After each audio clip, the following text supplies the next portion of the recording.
Noite a todos, sejam bem-vindos. Uma noite de trânsito, de chuva, né? Que bom que a gente conseguiu chegar. Eu gostaria de dar boa noite também para os amigos que nos vê pela internet e lembrá-los das atividades aqui da casa. A gente ajuda famílias, né? Aos sábados entregamos lanches. Existe na sexta-feira uma ajuda a dependente químico, e nós colocamos ali no quadro de aviso. Então, quem veio pela primeira vez, quiser saber da atividade da casa, por favor, dê uma olhadinha no quadro de aviso, e se tiver alguma dúvida, a gente está aqui para ajudar, tá bom? Sejam bem-vindos, viu? Aproveitar, então, que estamos aqui, nesse momento, né? E vamos fechar nossos olhos. Que possamos, nesse momento de paz, de harmonia, possamos receber dessa casa de amor, de fraternidade, um pouquinho de paz, e com essa paz erguer nossos olhos, erguer nosso coração a Jesus, para que Ele possa nos abençoar, e que possamos receber do alto, receber de Jesus, o amor fraterno, receber paz, harmonia, que possamos, enfim, Pai, receber neste dia o alimento necessário, receber a paz necessária, para que possamos entender nossos problemas e, quem sabe, Senhor, desse momento em diante, possamos estar revendo eles, possamos estar aprendendo e sofrer um pouco menos, Pai. Que essa irmã, nesta data, que está aqui presente com essas palavras sábias, que o Senhor possa tocar o coração dela também e que ela possa nos passar o que é necessário ao nosso amor, ao nosso espírito. Muito obrigado, Jesus. Que assim seja.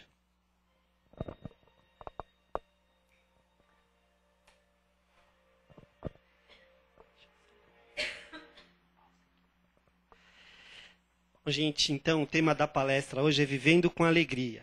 O livro é Iluminação Interior, né, foi psicografado por Divaldo Pereira Franco, né, e espírita é Joana de Ângeles.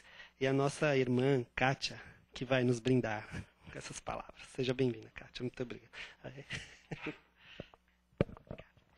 Boa noite a todos. Que a paz de Jesus nos fortaleça e nos ampare, né, e nos dê sempre o devido amparo e fortalecimento para que possamos buscar o nosso autoconhecimento, a nossa reflexão, o aprofundamento da nossa reflexão a respeito de nós, do nosso dia a dia e das nossas escolhas, né?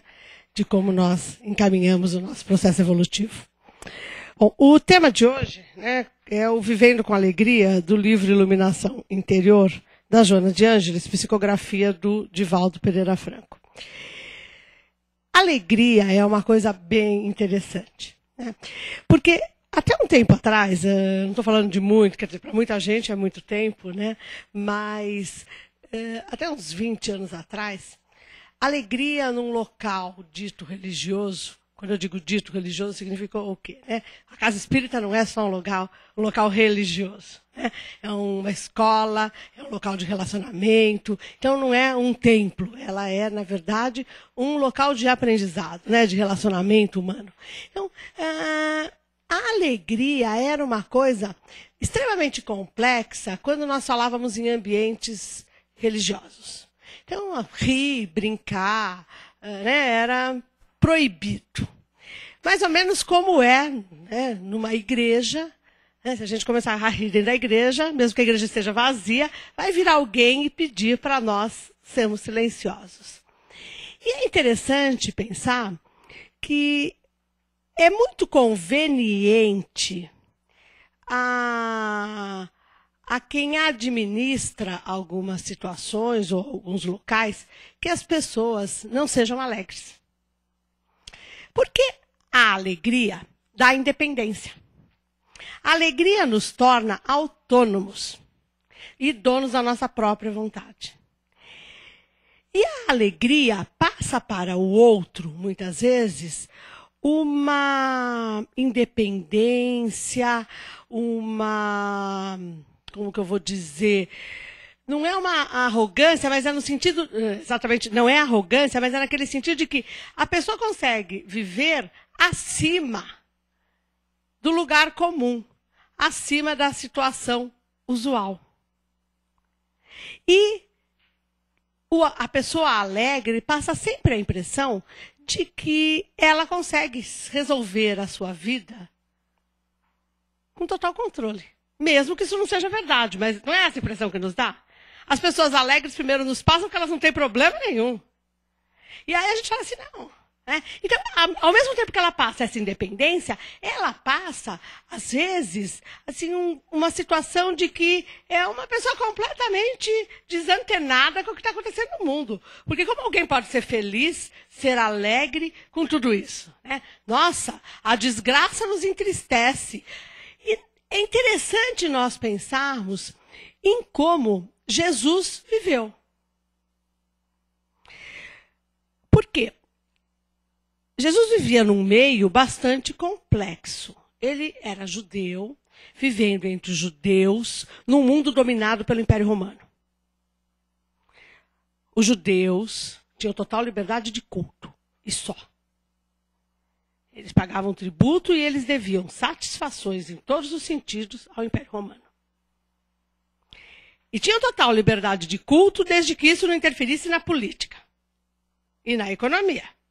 Porque a gente não pode esquecer que quando a gente fala do judeu como identidade, como povo e até como religião, todo o esquema social, político e econômico do judeu está definido pelas leis mosaicas. Ou seja, a religião está presente e vinculada a todos os aspectos da vida do judeu. Então ele vivia num meio em que ele tinha liberdade de culto, ponto. Mas todos os outros aspectos da lei judaica, que se referiam à vida social, à vida econômica e à vida política, tinha que ser separado do aspecto religioso, o que para eles devia ser muito difícil. Porque eles só podiam ter o culto, ou seja, eles só podiam ir ao templo e fazer as oferendas, e viver da forma religiosa. E aí, fala assim, como Jesus vivia nesse meio triste, acabrunhado, chorando pelos cantos? Será que foi esse exemplo que ele nos deu? Será que os apóstolos que caminhavam com ele também viviam acabrunhados, tristes e resmungões? Chorando pela desgraça do mundo? Se Jesus tivesse ficado chorando pela desgraça do mundo, ele teria conseguido fazer alguma coisa de útil? Eu acho que não. Porque eu, pelo menos, quando estou triste, chorando pela minha desgraça, que não é a do mundo, eu garanto para vocês, a última coisa que eu estou preocupada é com o outro e com o mundo. Porque toda vez que vocês podem ter todo o direito de discordar de tudo que eu falo, não tem problema nenhum, mas eu faço algumas provocações mais assim, enfáticas, ou até às vezes exageradas, para que a gente possa ampliar nossa reflexão. Porque se a gente fica muito bonzinho, né, a reflexão não aprofunda. E nós estamos numa fase que nós precisamos evoluir pela sutileza, não mais pela coisa grandiosa. E para chegar na sutileza, nós às vezes precisamos pôr algum dedo na ferida e dar uma viradinha, assim, uma mexidinha, né? Não é só olhar para a feridinha e falar assim, ela está cobertinha, que bonitinho, né? E esquece como é que está embaixo. A cicatrização, às vezes, é só superficial. Então, quando nós estamos chorando por algum problema, ou por um problema de alguém, ou pelo mundo, usando esse conceito, a desgraça que está no mundo. Será que nós estamos, de fato, lamentando a desgraça do mundo, ou nós estamos lamentando sermos afetados pela desgraça do mundo? Será que nós estamos chorando mesmo pelo outro, ou pelo problema que o outro nos causa? Ou pelo incômodo que o outro nos causa? Porque se nós estivermos chorando pelo incômodo que o outro nos causa, nós não estamos chorando pelo outro. Nós estamos chorando por nós mesmos. Toda vez que a gente começa a pedir, né, para que algumas situações sejam resolvidas, e nós nos colocamos como não merecedores do problema, nós nos colocamos como vítima. E a partir do momento que nós somos vítimas, nós não temos nada a ver com isso. O problema não é nosso, não é isso? Alguém é culpado. Agora, se está me afetando, é porque eu estou dando espaço para que aquilo me afete. Porque Jesus tinha muito motivo para ser afetado, imagino eu. Não é? Onde ele ia, ele era perseguido. Onde ele ia, falavam mal dele. Onde ele ia, cobravam. Onde iam provocá-lo. Como nós agimos quando nos provocam? Quando nos chamam para briga? A gente briga ou não briga? Às vezes não precisa nem chamar para briga.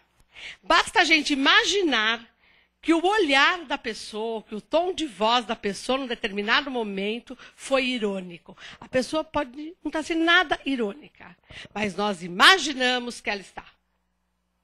E aí, nós fazemos o quê? Oramos, né? Vibramos amor, benevolência. Agora eu estou sendo irônica, né? Mandamos dardos de bons pensamentos, né? É isso que a gente faz? Dardos de amor. Né? Eu digo dardos de amor porque dardo dói, né? E o amor não dói. Então, se eu mando dardos de amor, a última coisa que eu estou mandando é amor. Se eu fico com raiva, se a situação me incomoda, eu não consigo ser bom. Eu não consigo praticar o amor a mim mesmo, não é nem ao outro. Porque o que eu faço com o meu corpo? Eu enveneno com os maus pensamentos, eu enveneno com a energia negativa que eu vou captar dos ambientes. E não precisa muita coisa. Basta alguém olhar para a gente e começar assim, nossa, você está batido hoje. Nossa, você está com uma cara estranha. Parece que você está pálido. Se nós ouvirmos isso 3 vezes, o que nós vamos fazer? Começar a olhar no espelho e falar assim, meu Deus, eu estou mesmo. Olha, nossa, eu estou doente. E vai desmaiar e vai para o socorro. Porque nós somos altamente sugestionáveis. E a alegria, ela é extremamente contagiante. Por isso, voltando lá para o começo do que eu disse, ela não convém a quem tem de administrar algumas situações ou detém poder. Porque ela dá autonomia. Ou seja, nós, quando estamos alegres, nós precisamos de alguém ou de alguma coisa na nossa vida. Não vem com essa história de que eu preciso daquele que me completa, porque não precisa não. Né? Quem está alegre está pleno, não é assim? Nos nossos momentos de alegria real, nós não precisamos de absolutamente nada. Nem comida, nem água, nós estamos naquela situação quase de êxtase. E por que isso incomoda? A nós, e nós acabamos valorizando a não alegria. Há pessoas que dizem que, não, se a gente começa a mostrar que é muito alegre, os outros têm inveja. Se começam a mostrar que eu sou muito alegre, vão dizer que eu sou mentiroso, que eu sou hipócrita. Ou seja, nós deixamos de ser alegres de medo do que o outro vai pensar a nosso respeito. O medo nos enfraquece. O medo nos fragiliza. E o medo abre espaço para que uma série de problemas apareçam na nossa vida. Inclusive físicos, orgânicos. E nos leva a uma série de dependências outras. Porque se eu vou ficando muito com medo, eu posso desenvolver síndrome do pânico, depressão, e eu posso começar a me tornar dependente de drogas lícitas, ilícitas e uma série de outras coisas. E com isso nós fazemos o quê? Ganhamos ou perdemos autonomia? Perdemos e perdemos cada vez mais. E vamos ficar aprisionados e dependentes de situações que não têm absolutamente nada a ver com as nossas metas. E com as nossas metas de espírito, de ser inteligente da criação. Que é merecer a bem-aventurança. Que é se tornar espírito puro. Que é caminhar rumo à destinação, que é a pureza espiritual, mas, principalmente, rumo à transformação da nossa vida numa obra permanente do bem. De conseguirmos levar o cumprimento da lei divina no seu aspecto mais amplo possível através da certeza de que nós estamos bem. Porque quem não está bem não consegue ser bom para o outro. Quem não está bem não pode dar o bem para o outro. Pode ajudar o outro a refletir sobre o seu problema, mais ou menos. Porque todo problema que o outro me contar, se eu tô mal, eu vou fazer o quê? Contar o meu problema. E querer mostrar para o outro que o meu problema é maior ou igual do que o dele. Porque eu nunca vou achar que o meu problema é menor que o de qualquer um de vocês. Afinal de contas, ele é meu. E se ele é meu, e eu estou sofrendo por ele, e eu perdi a minha autonomia, eu perdi a minha alegria, eu perdi o meu prazer de viver por causa do meu problema, ele com certeza é maior do que de todo o mundo. E aí, como nós vamos ajudar o próximo mais próximo? Que somos nós mesmos, né? O nosso próximo mais próximo somos nós. Porque, ou então, se vocês acharem que isso é egoísta, são aqueles que vivem à nossa volta. Dá para ajudar? O relacionamento vai ser tranquilo, vai ser fácil. Não tem coisa pior do que quando a gente não está alegre, ou seja, está irritado, por exemplo, alguém chegar para a gente e falar assim, calma. Todo mundo fica calmo quando ouve essa palavra, não fica? Não é? Muito calmo. Paciência. Tenha paciência. Tem coisas que a gente nunca deveria falar para quem está irritado. Ou para quem vem nos contar um problema. Porque a última coisa que a pessoa está querendo é calma, é paciência. Ela está querendo voar no pescoço. E daí você se torna o primeiro alvo, o alvo mais próximo. E imediato. E aí você fala assim, nossa, eu fui lá ajudar.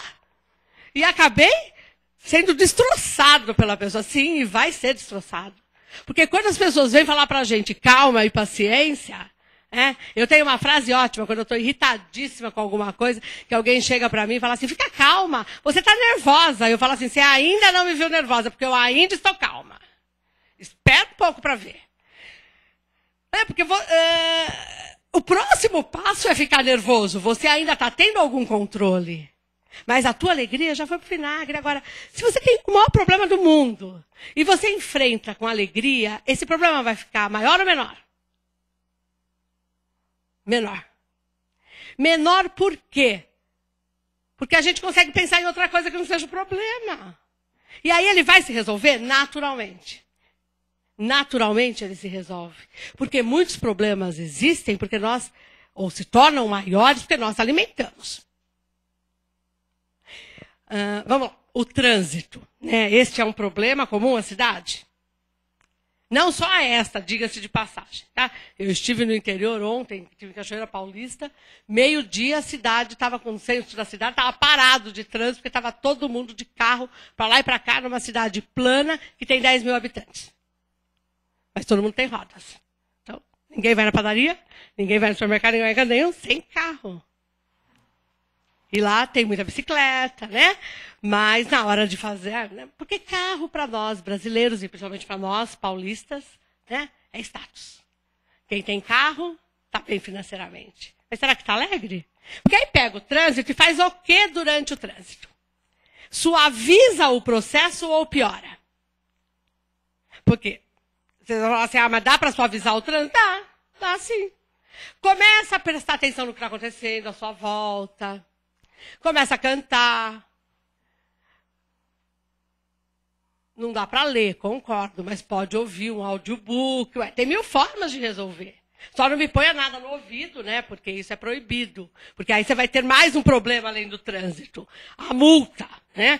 Que vai vir com os pontinhos na carteira. Se você faz isso todo dia e for multado uma vez por mês, a quantidade de pontinho no final do mês vai ser substancial, né? Eu não sei quantos pontinhos dão, mas eu sei que dão pontinhos. Né?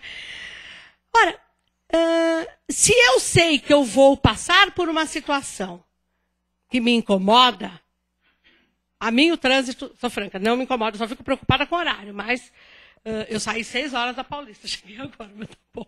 Porque eu não estava na Paulista, eu tinha que pegar ônibus até metrô, então assim, vira um pandemônio. Mas tudo bem, saí 6 horas, você pode ficar preocupado, mas isso vai tirar a tua alegria, o teu prazer, a tua objetividade, só se a gente permitir. Se nós sabemos que vamos pegar trânsito, ou que vamos encontrar com aquele parente que nós não queremos ver, porque está chegando o final de ano, a gente acaba tendo que cruzar com um monte de gente que a gente não quer ver, né? Pega de amigo secreto na empresa, o inimigo, né? Não é mais amigo, é o inimigo, né? E se nós já sabemos, por que nós temos que sofrer? Não é verdade? Porque aí a gente ainda sofre por antecipação. Aí se pega e não tem trânsito, como às vezes acontece, vocês concordam? A gente sai no horário de pico, faz o caminho hiper rápido e fala assim, nossa, mas cadê todo mundo? Aí a gente fica sentindo falta do trânsito, porque, poxa, eu me programei tanto, agora eu estou com tempo sobrando, agora eu vou fazer o quê? Então, o esquema é que, eu estou exagerando demais? Você vai pronto para encontrar com a figura, então você vai armado. Porque hoje é dia, né? Eu vou ter que ouvir. Aí você chega lá e fica assim. E nada da pessoa. E aí você começa a chegar e fala assim, escute fulano. Ah, não sei, ainda não chegou. Até alguém depois de 3 horas fala assim pra você. Não, a pessoa não vem. Aí você fala assim, poxa. E eu me preparei tanto para encontrar com a pessoa. E aí a gente sofre porque a pessoa não veio, porque a gente sentiu falta do desafeto. Olha que coisa maluca isso, gente. Porque nós adoramos, na verdade, sofrer. Então, quando a gente fala assim, não, entra na igreja, vem fazer psil, né? vem fazer psil. A gente reclama, mas no fundo é o que a gente quer. Então a gente faz barulho para alguém me repreender. A gente faz coisa errada para o chefe achar ruim. A gente provoca o outro para entrar na briga. A gente faz um monte de coisa para fugir daquilo que nós... Ou seja, nós dizemos que não queremos, mas nós fazemos de tudo para fugir do que nós dizemos que não queremos. Talvez porque, né, eu sempre digo isso, eu não entendo muito dessas coisas, mas há várias linhas do conhecimento humano que dizem que o não é lido pelo cérebro. Há aquelas mais esotéricas e as mais científicas. Então, cada um escolhe a que quiser, né, mas consta que o não é lido pelo cérebro. A neurociência diz isso, né? A parapsicologia diz, e uma série de outras, que são as mais sérias, né? E uma série de outras linhas, teoricamente terapêuticas, de terapias que se dizem alternativas, que trabalham com o mesmo conceito. Se nós olharmos para uma criança, é fácil entender que o não realmente não deve ser entendido. Porque tudo que você fala para a criança não faz, ela vai lá e faz. Agora, então, se nós ficamos falando, eu não quero, nós estamos querendo. Porque deve ser isso. Porque a gente quer ser feliz e se torna um sofredor. E ficamos arrastando o nosso sofrimento em tudo quanto é canto. Uma vez eu já contei aqui uma história, que eu me lembrei dela agora, que é uma história de um IP. Eu tive uma reunião com uma pessoa que foi ministro da Agricultura, e que é uma pessoa bastante importante no ramo do agrobusiness, do agronegócio no Brasil, que é o Roberto Rodrigues. Foi secretário de Estado e foi ministro da Agricultura. E ele é um fazendeiro, e eu entrei na sala dele e tinha um quadro assim, imenso, com IP em cima do morrinho. Assim, um morrinho mesmo, assim, um coisinho de terra, com IP em cima todo florido. Falei pra ele, e tinha cara de entrada de fazenda, né? Eu falei, é a entrada de alguma das suas fazendas? Ele falou, não. Eu tenho toda uma história com o IP amarelo. Em função do meu trabalho, da minha carreira, eu sempre viajei muito pelo interior todo do país. E você vai naqueles lugares de seca, né, com a terra rachada, sem nenhuma gota de água, e você vê o IP amarelo completamente florido. Sem uma folha, mas carregado de flor. Ele falou, e eu sempre disse para os meus filhos e procuro passar isso para as pessoas, que nós temos que ser como IP amarelo. Não importa a seca, nós vamos esticar as nossas raízes até a última gota de água, por mais profunda que ela seja. Nós vamos gastar toda a nossa energia buscando aquela gota de água, vamos perder todas as folhas, mas nós vamos passar para o outro a beleza da florada de um ipê. Nós não vamos ficar esfregando a nossa desgraça na cara do outro. Eu achei isso belíssimo, né? Porque quem já viu um ipê florido, né, sabe o que isso significa. E realmente o ipê florir, na maior seca, ele está lá com as florzinhas dele. E nós adoramos mostrar que somos infelizes. Talvez até pelo nosso passado, de que a infelicidade era importante no sentido de mantermos o silêncio, de aparentarmos introspecção. Porque quem está com cara de sofrimento sempre parece que está introspectivo, não é? Quem está com cara de alegre parece que não está pensando em nada. Então, muita gente confunde alegria com falta de seriedade. Confundem pessoas, né? A gente ouve muito isso. Ser alegre e ser sério é complicado. Será que é complicado? A seriedade é mostrada pelo sorriso ou pela personalidade, pelo comportamento e pelo caráter, principalmente. O que mostra que nós somos sérios? O sorriso ou o nosso discurso coerente com a nossa prática? Porque há pessoas que são extremamente acabrunhadas e não têm caráter nenhum. E a última coisa que elas são é sérias. Basta ver os últimos acontecimentos políticos. Não que elas sejam completamente sem caráter, não é isso. Mas também não tem todo o caráter do mundo. Da mesma forma que nós. Nós não somos as pessoas... Nós temos caráter, mas não temos todo o caráter que nós vamos ter um dia quando formos espíritos puros. Nós também cometemos os nossos delícias. E, de acordo com a área de abrangência, é tão proporcional às vezes quanto. Não é? Não se sintam mal, mas é isso. Qual é a minha área de abrangência? Desse tamanhinho. Então, se eu tiver um ataque de ira, eu vou pegar o quê? 50 pessoas? Não é isso? Agora, se eu tiver um ataque de ira e eu for o presidente do país, a coisa vai abranger. É assim que funciona. Qual é a nossa área de influência? E a alegria do mesmo jeito. Se nós estamos alegres, qual é a nossa área de abrangência? Eu garanto para vocês que muito maior do que a nossa da ira. Porque a alegria que nós passarmos para o outro vai se multiplicar. E a ira que nós passarmos só afeta aqueles que são irados. Não afeta os que são alegres. E não afeta aqueles que estão focados no próprio desenvolvimento. Por isso Jesus viveu naquele meio e fez todo o trabalho que ele tinha que fazer. Por isso os apóstolos que ele chamou conseguiram fazer o trabalho que precisava ser feito, ajudando Jesus, mesmo com os deslizes que cometeram. Mas eles fizeram o trabalho.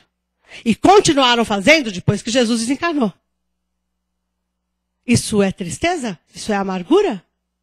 Ora, todo mundo que conhece um pouco de Novo Testamento, que já leu o Atos dos Apóstolos, sabe das brigas de Pedro, Paulo e Tiago.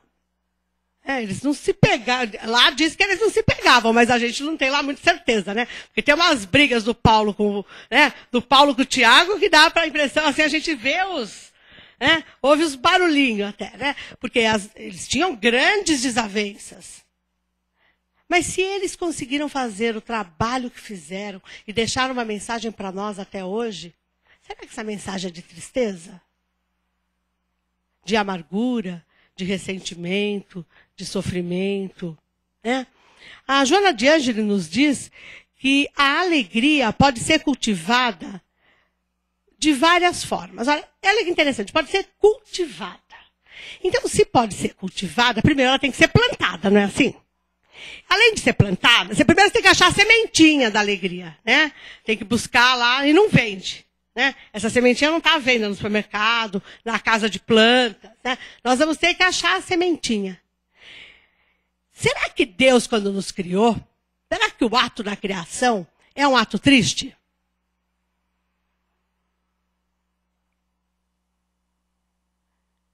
Será que é triste? Eu acho que não.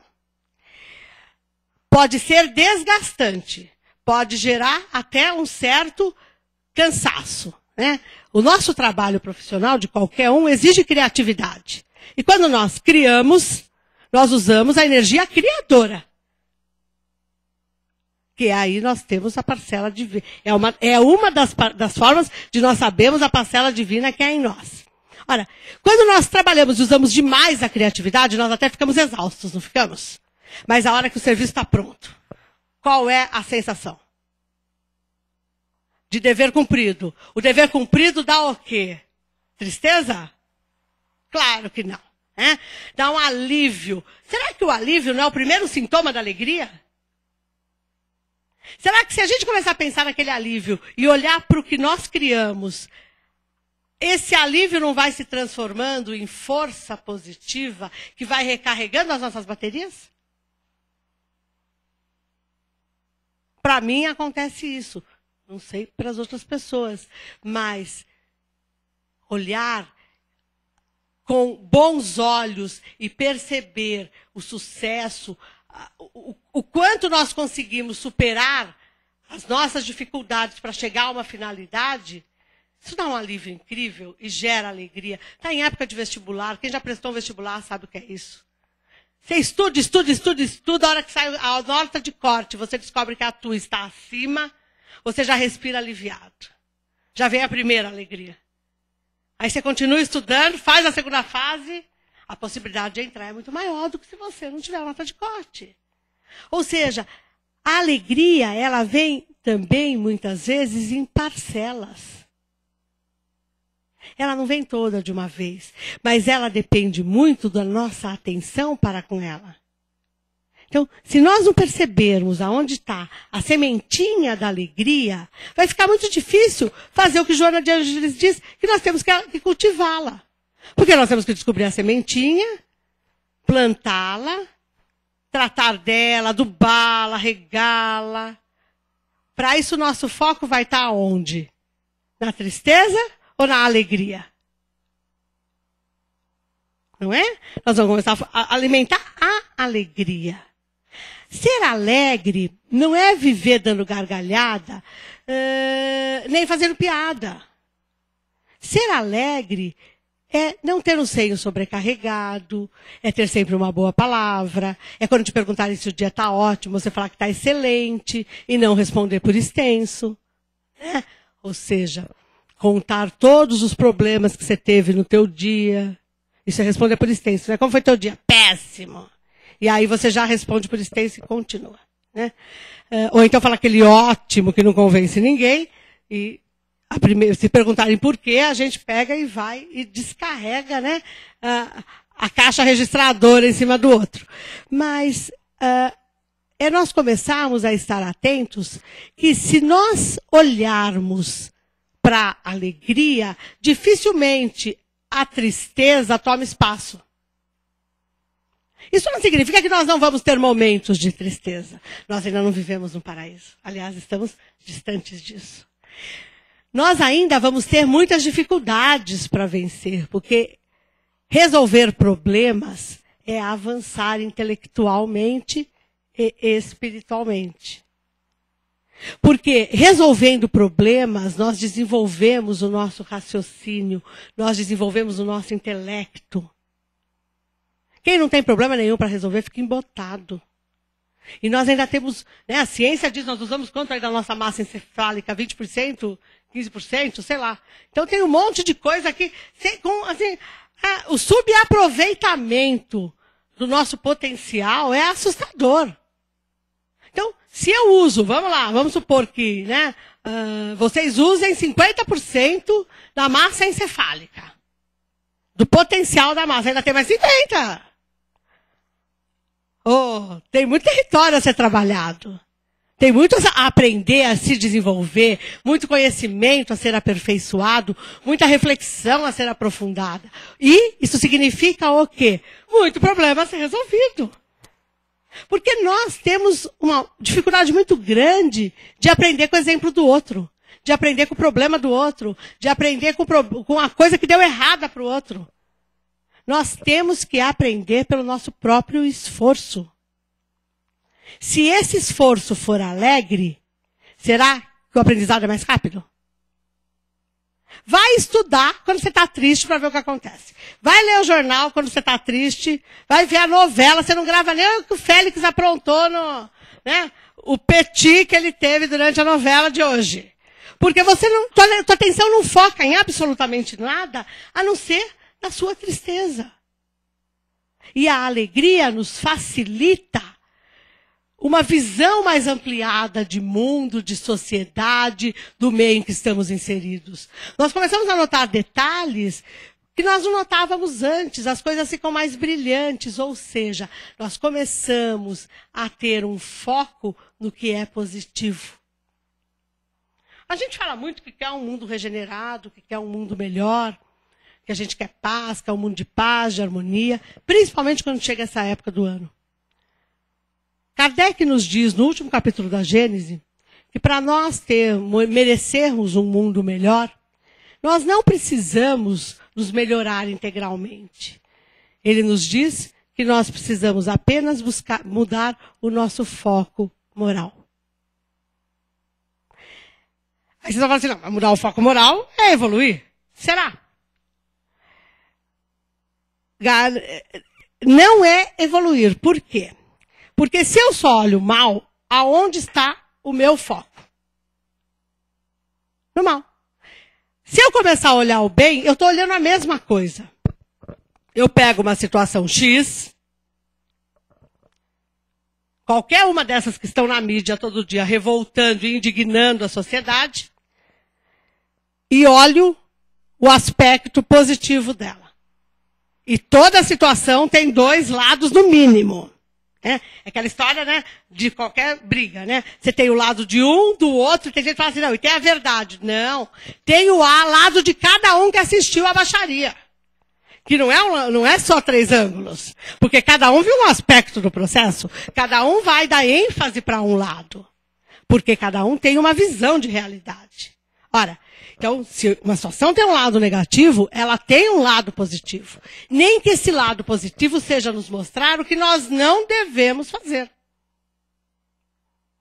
É positivo ou não é positivo? É um alerta para as nossas atitudes ou não? Jesus disse, nada oculto que não venha a ser desvendado. Os fiscais do ISS que o digam. Nunca foi tão rápido. E vocês percebem que está cada vez mais rápido? Ah, não, é sinal dos tempos. Sim, mas é principalmente tecnologia por trás disso. É desenvolvimento intelectual. É conhecimento. Tudo cruza hoje. E não cruza tanto assim ainda, porque demora um pouquinho. Porque acho que em breve, e quem trabalha com TI, com programação, com ciência da computação, sabe disso.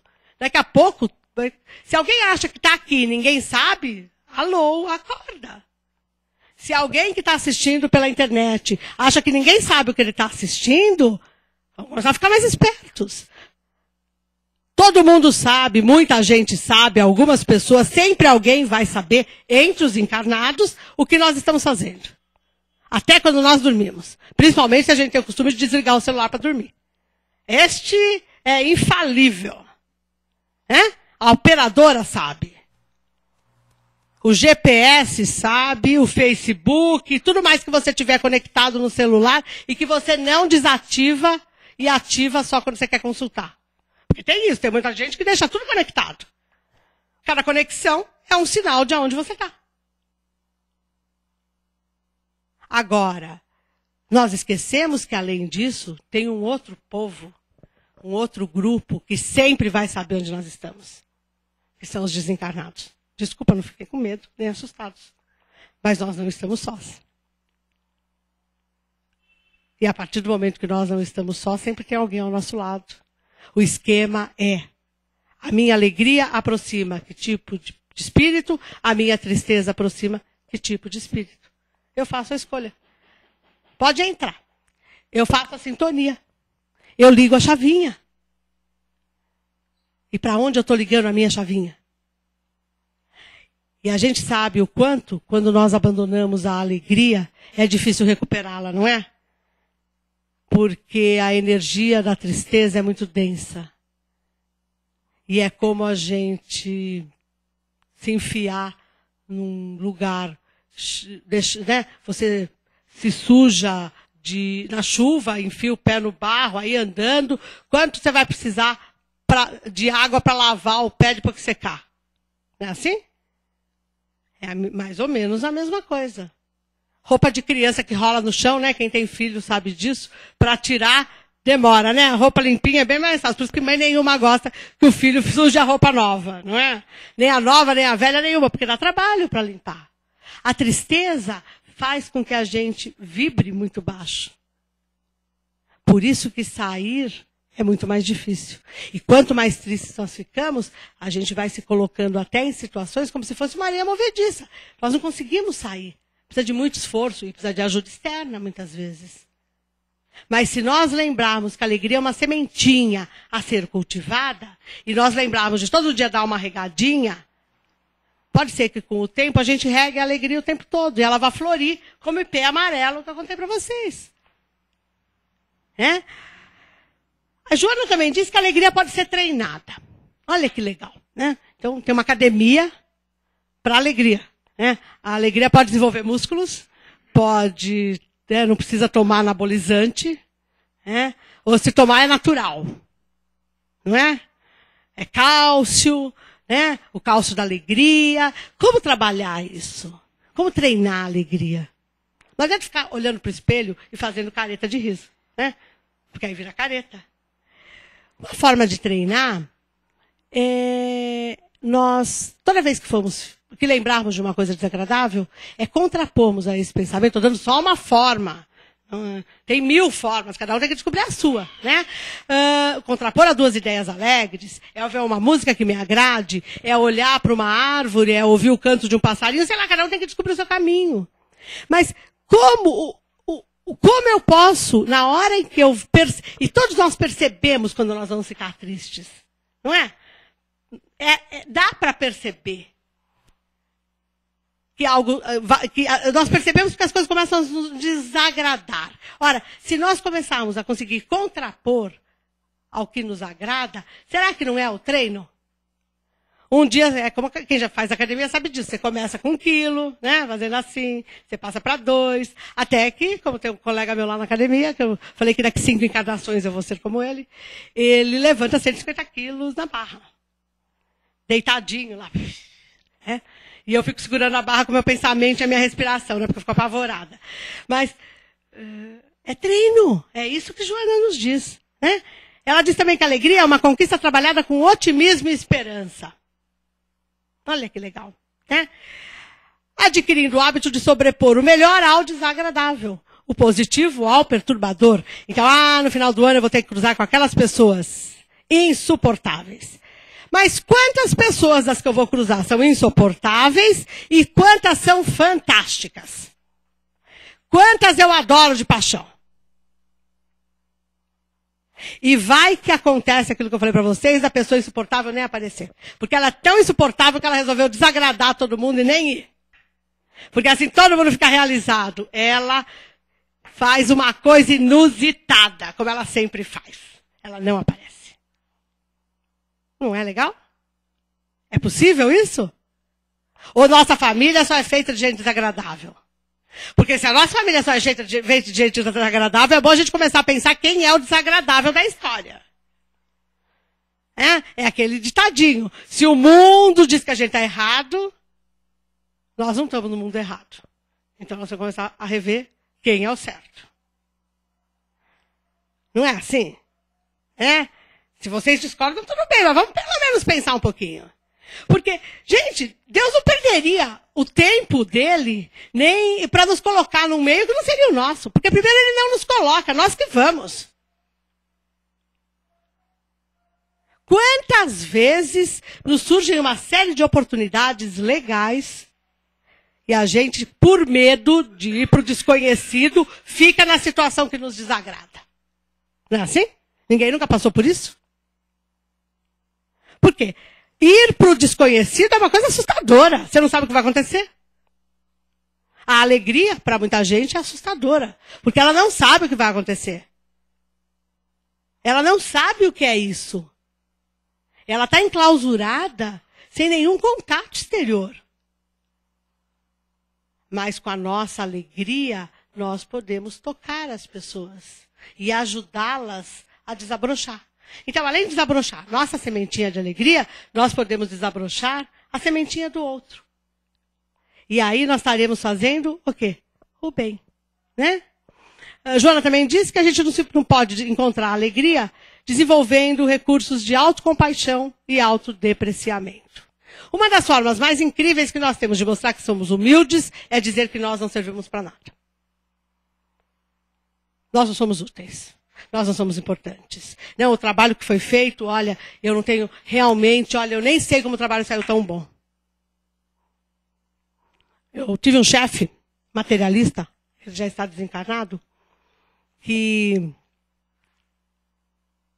eu tinha uma equipe, e toda vez que a gente fazia algum trabalho, e quando dava errado, é claro que ele falava, mas quando dava certo, ele tinha, isso já há mais de 20 anos, ele fazia uma coisa que já não era muito comum, que era agradecer e parabenizar a equipe pelo trabalho realizado.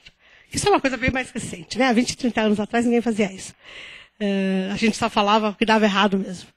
E quando ele vinha falar que o trabalho olha, o trabalho foi muito bom, estou muito satisfeito, eu começava assim, não, sabe, olha, foi a equipe, se não fosse isso. Aí, depois de várias vezes isso acontecer, graças a Deus ele elogiava bastante, né? Graças ao esforço meu e da equipe, né?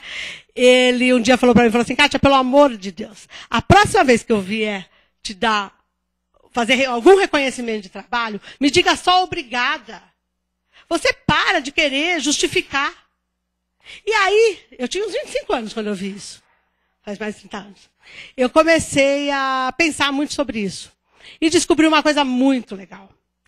Cada vez que alguém fala pra gente que nós estamos com uma roupa bonita, que nós estamos bem arrumados, que nós estamos bem, nós começamos a depreciar a situação, não é? Então assim, tua blusa tá linda.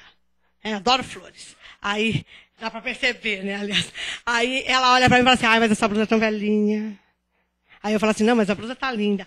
Ou se a blusa é novinha, mas eu paguei tão baratinho. Você não imagina quanto eu paguei. Mas a blusa, ela não é bonita pelo preço, ela não é bonita porque é nova, ela é bonita porque é bonita. Agora, se a gente falar obrigada, a conversa acaba. Se a gente não falar obrigada, o que acontece? O outro vai ficar tendo que ter argumento. E eu acho que aí nós mostramos exatamente por que nós não somos humildes. Porque a gente quer cada vez mais elogio. Até que o outro se irrita e fala assim, quer saber? Olha, desculpa, tua roupa é horrível, você tá feio. E aí o que a gente faz? Tá vendo como ele não era sincero?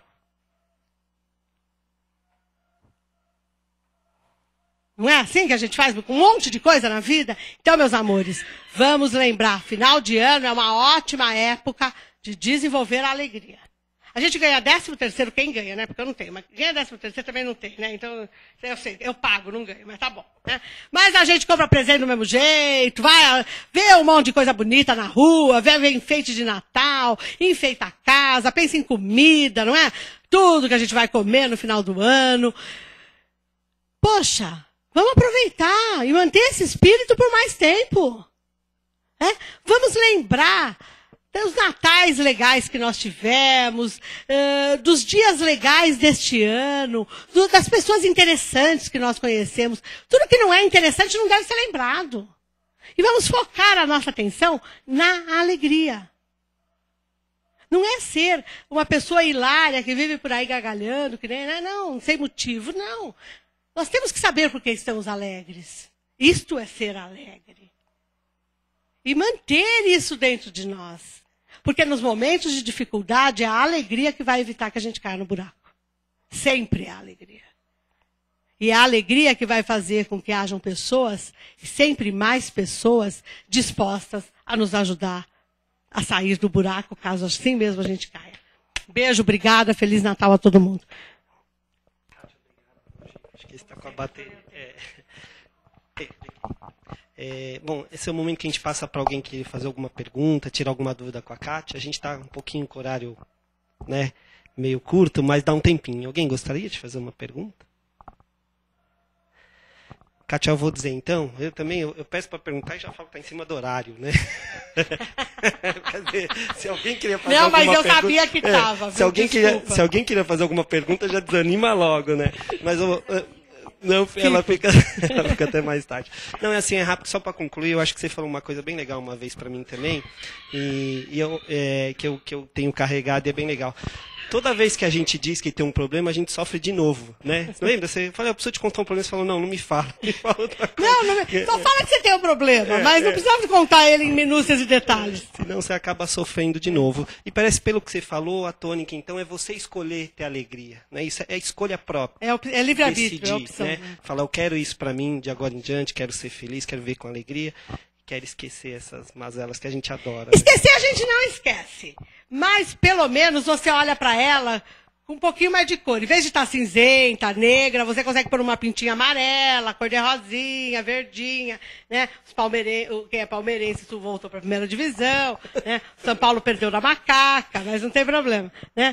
Mas a gente consegue ir pintando um quadro um pouco melhor pelo que ela fala, pelo treino.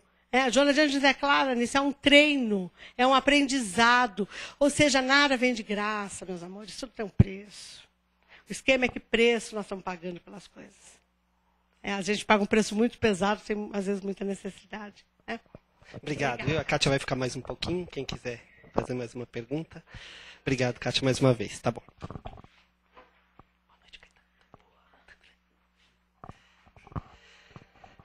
Vamos aproveitar, então, né? Meus amigos, meus irmãos, quem sabe podemos, né, fazer nossas escolhas e quem sabe essa escolha é ser feliz.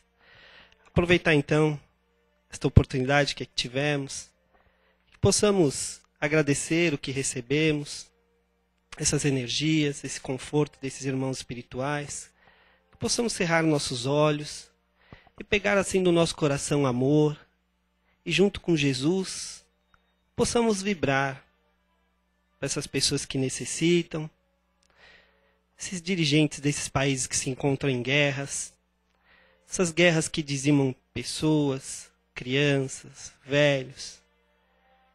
Que esses sofrimentos que eles estão passando, Pai, possa nesse momento ser aliviado pelo Teu amor, pela Tua compaixão. Que esses irmãos, pais, nesses lugares possam entender o que vem ocorrendo. Que eles possam sair dali também um pouco melhor, Pai. Porque eu tenho certeza que são escolhas, às vezes, que fazemos. E por isso, acabamos passando por todo esse sofrimento. Que possamos vibrar ainda. Essas pessoas que se encontram nas ruas, nos hospitais, que se encontram doentes agora com enfermidades incuráveis. Que Teu amor, a Tua paz, a Tua compaixão possa chegar até elas também, Pai. Que possamos vibrar ainda. Para essas crianças que não têm lares, que não têm seus pais, que não têm um prato de comida, uma cama, que se encontram agora necessitando dos seus pais, necessitando de um abraço, de amor, que a Tua paz possa chegar, Pai, até elas também. Possamos vibrar ainda por essas crianças que se encontram nas drogas, por esses filhos agora que estão longe dos seus pais, estão no meio da bebida alcoólica. Que a Tua paz, Pai, possa chegar a esses irmãos também.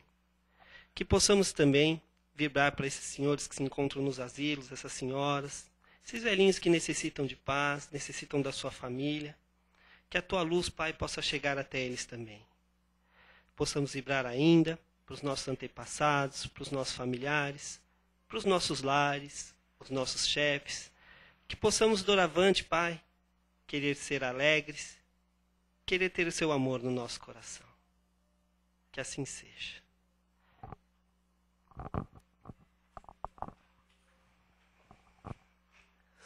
Só aguardar um momentinho, então, para a gente passar para os passos agora, tá bom? Muito obrigado.